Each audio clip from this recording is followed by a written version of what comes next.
और ब्रेक के बाद आपका स्वागत है। जरूरत है कि आज बात की जाए कि राजनीतिक इच्छा शक्ति की कमी या फिर सिस्टम के फेलियर के जरिए हम अपने शहीदों को खो रहे हैं। बिहार के 6 सपूत उन 25 शहीदों में शुमार थे जो कल सोमवार को सुकमा में हुए नक्सलियों के हमले में शहीद हुए हैं। जाहिर तौर पर आज चर्चा होनी जरूरी है। इस वक्त इस चर्चा में हमारे साथ कुछ खास मेहमान जुड़े हैं। हमारे साथ हमारे संवाददाता रोहित कुमार, इरशाद हक वरिष्ठ पत्रकार और कांग्रेस प्रवक्ता राजेश राठौर साहब जुड़े हुए हैं। राजेश जी, आपके पास आना चाहूंगा, चर्चा को आगे बढ़ाएंगे। जिस तरीके से आप जिन बातों की ओर इशारा कर रहे हैं, जाहिर तौर पर छत्तीसगढ़ में बीजेपी की सरकार, केंद्र में बीजेपी की सरकार, झारखंड बगल पड़ोसी प्रदेश जिसमें बीजेपी की सरकार, झारखंड भी नक्सलवाद की समस्या जूझ रहा है। बिहार के कुछ इलाके भी ऐसे हैं जहां नक्सलाइट्स का दबदबा है। इन स्थितियों को देखते हुए क्यों ऐसे हालात पैदा नहीं किए जा सकते जिनके जरिए नक्सली बन रहे युवाओं को मुख्यधारा के साथ जोड़ा जा सके, जो नक्सलवाद की समस्या है उसे दूर किया जा सके? कमियां कहां नजर आती हैं? बिल्कुल ठीक है। निश्चित तौर से जो आप सामाजिक चर्चा की ओर ध्यान ले जा रहे हैं, जो नक्सलवाद में जुआए जा रहे हैं, जिनको गुमराह कर रहे हैं। कल जो सुकमा में जो घटना घटी उसमें एक बात सामने जो आई है, उसमें देखे होगा कि पुरुष के ज्यादा युवतियां थी उसमें।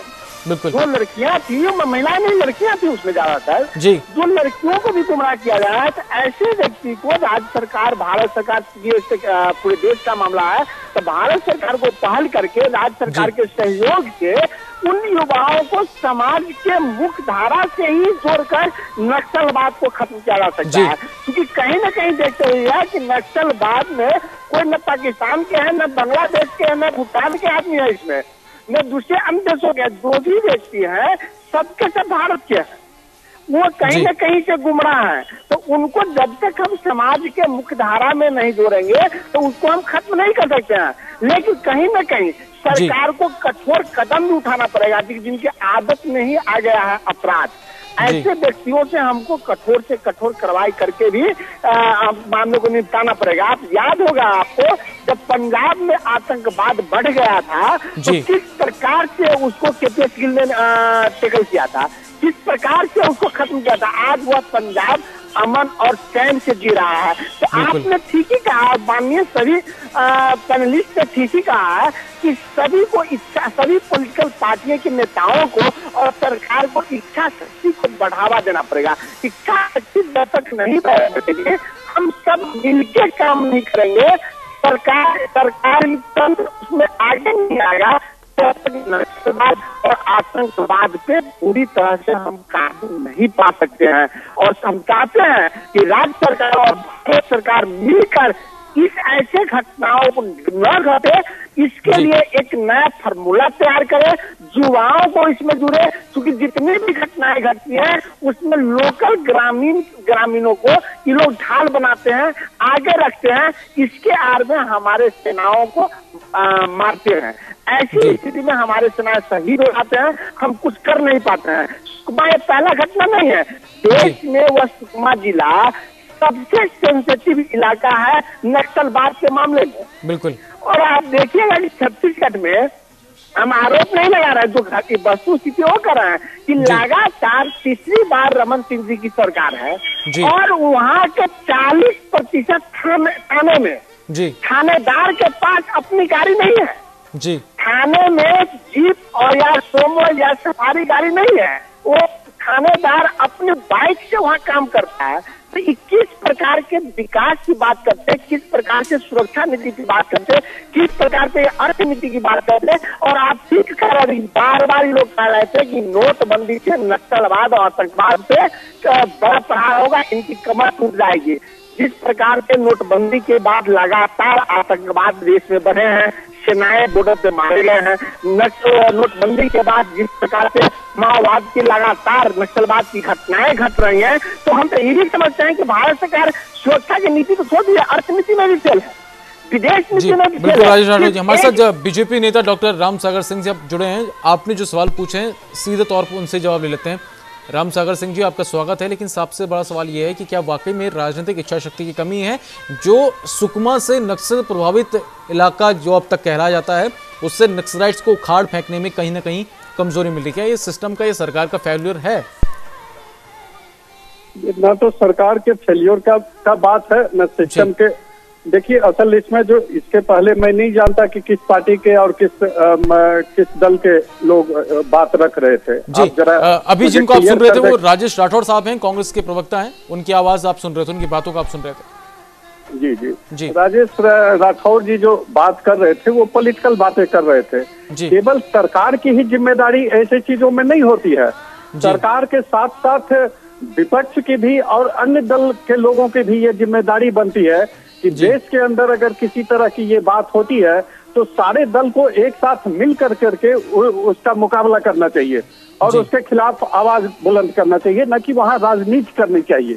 राजनीति करने का बहुत वक्त होता है, बहुत सारे प्लेटफॉर्म होते हैं, उस समय हम लोग राजनीति कर लेंगे, लेकिन देश की बात जहाँ आएगी, जहाँ सुरक्षा की बात आएगी, वहाँ हर एक दल को मिल करके एक मजबूत आधार बनाना होगा और सब लोगों को मिल करके उसके खिलाफ कार्रवाई के लिए करना होगा।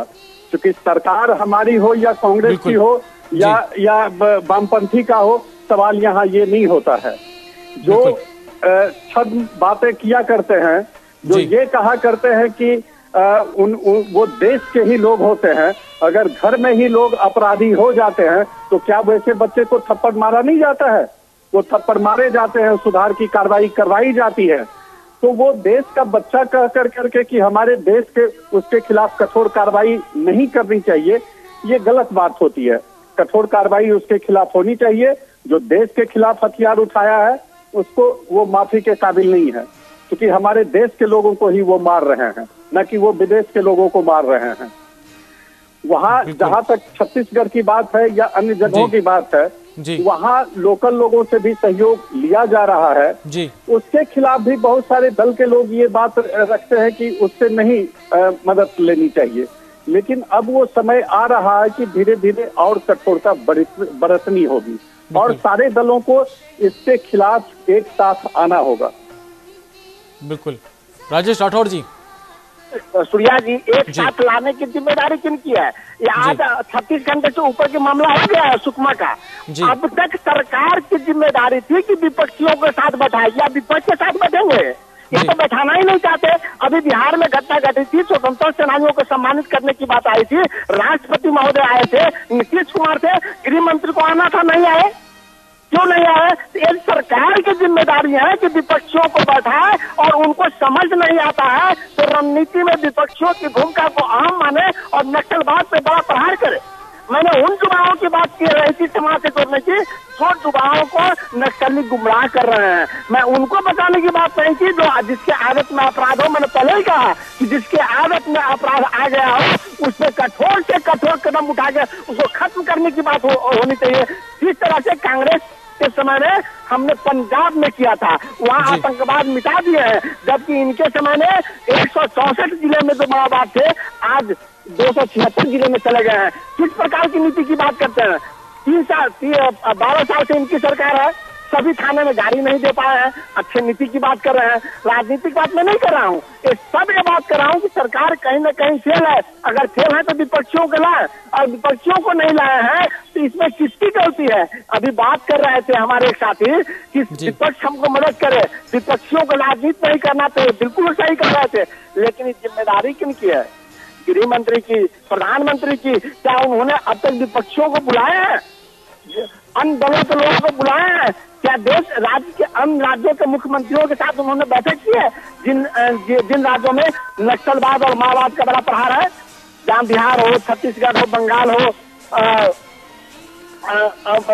झारखंड हो, महाराष्ट्र की बात हो, आंध्र की बात हो, अब तक इनको बैठक कर लेनी चाहिए थी, लेकिन ये लोग करना नहीं चाहते। ये लोग अफवाह में सिर्फ चुनाव जीतने की कला जानते हैं कि चुनाव कैसे जीते, राजनीति की बात करते हैं। जब बिल्कुल राजेश राठौड़ साहब, शहीदों की शहादत पर सियासत हो अच्छा नहीं लगता, लेकिन सरकार से जवाब लेना भी जरूरी होता है। रामसागर सिंह साहब, क्या कहना चाहेंगे आप? हाँ, मैं राठौड़ साहब को जवाब देना चाहूंगा। मैं बिहार से ही हूँ, और जहाँ नीतीश कुमार ने वो प्रोग्राम रखा है, मैं उस हॉल में गया था और मैं जो वहाँ का वातावरण देखा, उस हॉल में ज्यादातर जो वामपंथी विचारधारा के, ये जो अन्य जो कश्मीर के अलगाववादियों को मदद करते हैं, जो उनके समर्थन में आवाज उठाते हैं, वैसे लोगों का वहाँ जमावड़ा था उस बैठक में। जहां नीतीश कुमार बुलाए थे। मैं भी वहां गया था, मैं खुद देख करके आया हूँ। राठौर साहब, इस बात को आपको जानना चाहिए कि वहां क्यों नहीं गए थे, कैसे लोगों का वहां जमावड़ा था। जो देश के मैदान चाहे वो देश को कलंकित करने के काम कर रहे हैं, आजादी के दिनों में जिनकी भूमिका थी उनको आरोपित करने के काम कर रहे हैं। राठौर साहब, जो राज्य परिषद का जो बैठक होता है, जो विभिन्न राज्य के लोग बैठक करते हैं प्रधानमंत्री जी के साथ, क्या वो ये बैठक नहीं है? इस पर भी चर्चा होती है। और महीने बिल्कुल 2-3 महीने पर लेकिन आपने कहा कि गृह मंत्री के साथ भी वैसे राज्यों के होम मिनिस्टर के साथ बैठक होती है, वहाँ के मुख्यमंत्री के साथ बैठक होती है। आप कैसे कह रहे हैं कि बैठक नहीं किया जाता है? राष्ट्रपति का कार्यक्रम था जिसमें देश को आजाद कराने वाले स्वतंत्रता सेनानियों और उनके विधवाओं को सम्मान दिलाने की बात थी। वो राष्ट्रपति के आड़ में, सुन लीजिए, वो राष्ट्रपति के ठीक है। राम सागर सिंह साहब और राजेश राठौर साहब, आपकी दोनों की बातों को हमने सुना, थोड़ा वक्त भी आप दोनों को दिया ताकि दर्शक भी समझ पाए कि दोनों पक्षों का क्या कुछ कहना है। इरशादुल हक साहब, बड़ी विडंबना नजर आती है जब शहीदों की शहादत पर सियासत के ऐसे सवाल निकल कर सामने आते हैं। जवाब ढूंढना भी जरूरी होता है कि राजनीतिक इच्छा शक्ति कब तक मजबूत होगी कि नक्सलवाद जैसी समस्याओं को उखाड़ फेंका जाएगा। लेकिन यहाँ भी सियासी नफा नुकसान और सियासी आरोप प्रत्यारोपों के नीचे जब ऐसे दबाव, ऐसे जवाब दबे हुए नजर आए तो क्या कहा जाएगा? देखिए, अभी आप जो ये चर्चा चल रही थी, भारतीय जनता पार्टी की तरफ से भी एक आपके नुमाइंदे थे और यहाँ कांग्रेस की तरफ से भी, दोनों ने अपनी अपनी बात रखी। लेकिन इन दोनों से यह सवाल पूछा जाए कि जब ये पार्टियां सत्ता से बाहर होती हैं तो इन्हें दिखता है, और जब यही सत्ता के अंदर आती है तो इन्हें क्यों नहीं दिखती चीजें? ऐसा नहीं है कि ये जो मार्च में और अप्रैल में जो हमले किए गए सीआरपीएफ से, ये पहला या आखिरी हमला रहे हैं। कांग्रेस के जमाने में भी इस तरह के हमले हुए। उस वक्त के अखबारों के बयान दिखते थे, जिस तरह के बयान ये चैनलों की डिस्कशन दिखती थी, भारतीय जनता पार्टी के लोग कैसे बयान देते थे। अब यही भारतीय जनता पार्टी जब सत्ता में आ गई तो उनकी विपक्षी कांग्रेस के जो प्रवक्ता आपके पास बैठे हैं, ये भी वैसे ही बयान दे रहे हैं। सवाल यह नहीं है, सबसे महत्वपूर्ण सवाल यह है कि हमने अपने देश के प्रति शहीदों जवानों को खोया है। हम कब तक इस तरह के अपने जवानों को खोते रहेंगे? कश्मीर में जो अलगाववाद है वहाँ हम अपने जवानों को खो रहे हैं। यही भारतीय जनता पार्टी जब वहाँ सत्ता से बाहर थी तो उसका रवैया कुछ अलग था। जब यही भारतीय जनता पार्टी सत्ता में आ गई तो उसका रवैया कुछ अलग है, कांग्रेस का रवैया हो गया है। तो सवाल यह है कि हम अपने देश में अपने शहीदों को अगर सुरक्षा नहीं दे पाते हैं, सीमा पे हमारे अगर जवान शहीद होते हैं, वहाँ के लड़के की देश में हमारे जवान शहीद होते हैं, वो हमारे लिए बहुत गौरव की बात है और एक अलग विषय है। लेकिन जब देश के अंदर उनकी हत्या हो, उनको शहीद कर दिया जाए, तो ये बहुत ही चिंता की बात है। और यहाँ पे जो भी पार्टियां हैं, जो भी राजनीतिक दल है, उनको राजनीति से और अपने ऊपर लगाए गए आरोप से बचने का बहाना नहीं ढूंढना चाहिए। मैंने इससे पहले भी कहा था कि ये कितनी चिंता की बात है कि जिस सीआरपीएफ के जवान शहीद हुए उसका जो सबसे बड़ा और सबसे प्रमुख पद है, उसके डायरेक्टर जनरल का पद है, वो पद 28 फरवरी के बाद आज तक खाली है और हमारी सरकार उस पद पे एक डीजी को, एक महानिदेशक की बहाली नहीं कर पाई। तो इससे दिखता है कि प्रशासनिक स्तर से, राजनीतिक स्तर से हमारी सरकार कितनी चिंता रखती है और किस तरह की रणनीति है। बिल्कुल इरशाद साहब। डॉक्टर राम सागर सिंह साहब, क्या वाकई में अब से कुछ ही देर बाद या कुछ ही घंटों बाद हम ये देख पाएंगे कि तमाम राजनीतिक दल एक साथ होकर नक्सलवाद के खिलाफ आवाज उठाकर कोई बड़ा फैसला लेते नजर आएंगे? क्या ऐसी स्थितियां कभी बन पाएंगी? नहीं, हमारी पार्टी वो स्थिति पैदा करने का कोशिश किया जा रहा है। बिल्कुल, क्योंकि केंद्र में भी आप हैं, राज्य में भी आप हैं, लेकिन इसलिए जरूरी है कि पहल आपकी तरफ से की जाए। नहीं, हमारे पार्टी की तरफ से पहल हो रहा है, लेकिन जब सवाल ये उठता है कि जेएनयू में जब ये नारा लगता है कि भारत तेरे टुकड़े होंगे इंशा अल्लाह, और वहाँ राहुल गांधी जी जाकर के उन लोगों का मनोबल बढ़ाते हैं, वहाँ जाकर करके वामपंथी राम सागर सिंह साहब, अभी शहीदों की शहादत वो 48 घंटे का वक्त भी नहीं गुजरा और ऐसे में इस तरीके के बयान अगर सामने आते हैं तो जाहिर तौर पर सवाल उठने जरूरी हैं कि क्या वाकई में नक्सलवाद की समस्या पर केंद्र सरकार और राज्य सरकार की कार्रवाई पर जो सवाल, सिस्टम की फेलियर को लेकर जो सवाल उठ रहे हैं, क्या वहां विपक्षियों के इस तरह के कामों को लेकर अब उस पर पर्दा डालने की कोशिशें राज्य सरकार करेगी? क्या आपके बयान से हम यही समझें? नहीं, पर्दा डालने का कोशिश नहीं किया जाएगा। हमारे प्रधानमंत्री ने भी ये कहा है कि उनका जो कुर्बानी है वो बेकार नहीं जाएगा जी। तो प्रधानमंत्री बहुत सोच समझ करके ये वक्तव्य दिए होंगे, उसके पीछे योजना बन गई होगी और वो आगे आपको दिखाई पड़ेगा कार्रवाई।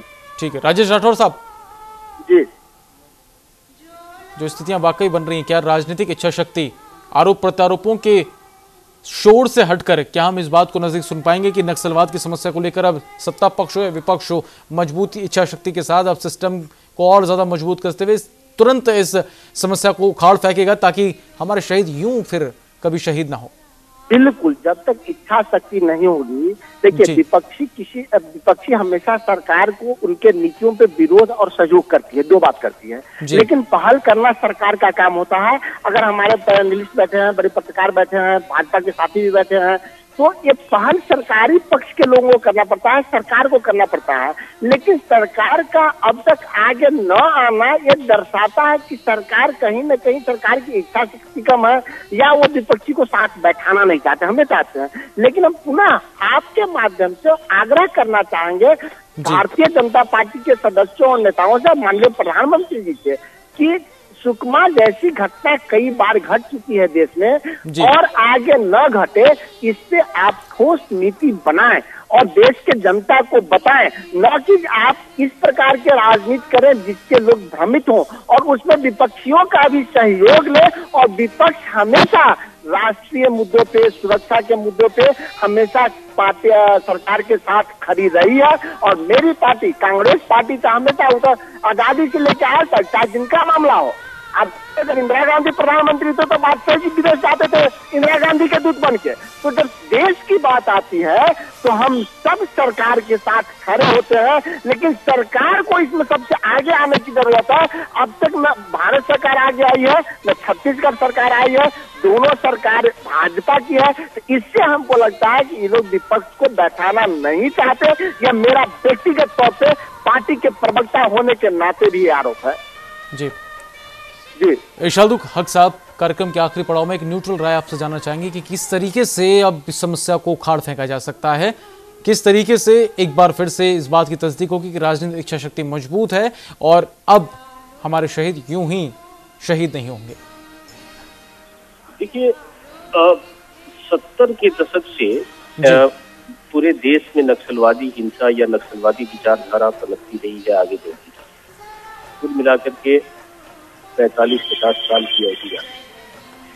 इसका मतलब ये होता है कि नक्सलवाद सिर्फ एक आतंकवादी स्वरूप नहीं है, हत्या और हिंसा में विश्वास करने वाले लोग नहीं है। ये सिर्फ इनका एक पक्ष यह भी है कि ये एक विचार के तौर पे स्थापित हुए हैं। अब जहाँ पे विचार होगा तो लोगों को प्रभावित करने की प्रक्रिया होती है, लोगों को समझाने और अपने विचार के प्रति आकर्षित करने की बात होती है। कभी किसी सज्जन ने गिन करके बताया था कि इस आतंकवादी वारदात में महिलाएं शामिल थी, महिलाओं ने इस तरह का आक्रमण किया था। तो यह विचार महिलाओं को प्रभावित कर किया है जी। इसके दो तरह की रणनीतियां होनी चाहिए। एक रणनीति तो यह होनी चाहिए कि उस विचार को, जो विचार आज पूरे सत्ता और पूरे सिस्टम के विरुद्ध खड़ा है, उस विचार से विचार के तौर पे कैसे निपटा जाए। दूसरा जो तात्कालिक उसके उपाय हो सकते हैं वो ये हो सकते हैं कि उनके प्रति इस तरह का टिक का व्यवहार किया जाए। क्योंकि अभी उन्होंने बताया कि 15 साल से वहाँ रमन सिंह की सरकार, तो सरकार समझती है कि कैसे, कहाँ है, किस तरह की वारदात हो रही है, कैसे लोग हैं, उनको कैसे मुख्य धारा में जोड़ा जा सकता है। तो एक लंबी प्रक्रिया है ये। 45-46 साल में जो विचार डेवलप होता है, उस विचार को आप 45 दिन में नहीं मार सकते। तो इसकी दोनों रणनीति पे काम करना होगा।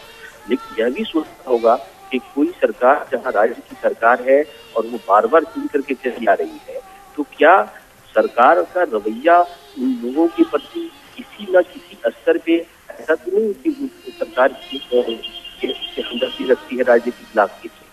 तो इन सारी चीजों को देखने की जरूरत है और तब इससे कड़ा प्रहार किया जा सकता है और इसको इसके जी, यानी कुल मिलाकर ये तमाम उपायों के जरिए स्थितियों को सामान्य किया जा सकता है और ताकि हमारे जवान भी शहीद कभी ना हो और ऐसे हालात कभी पैदा ना हो। नक्सलवाद को एक करारी चोट देने की जरूरत भी पड़ी है। इरशादुल हक साहब, आपने वक्त दिया, आपका बहुत बहुत शुक्रिया। डॉक्टर राम सागर जी, आप इस चर्चा में जुड़े, आपका भी बहुत बहुत शुक्रिया। और कांग्रेस प्रवक्ता राजेश राठौड़ जी, आपने भी वक्त दिया, आपका भी बहुत बहुत शुक्रिया। और संवाददाता रोहित कुमार हमारे साथ पटना से बने रहे, रोहित आपका भी बहुत बहुत शुक्रिया। फिलहाल प्राइम टाइम डिबेट में उपस्थित में, नमस्कार।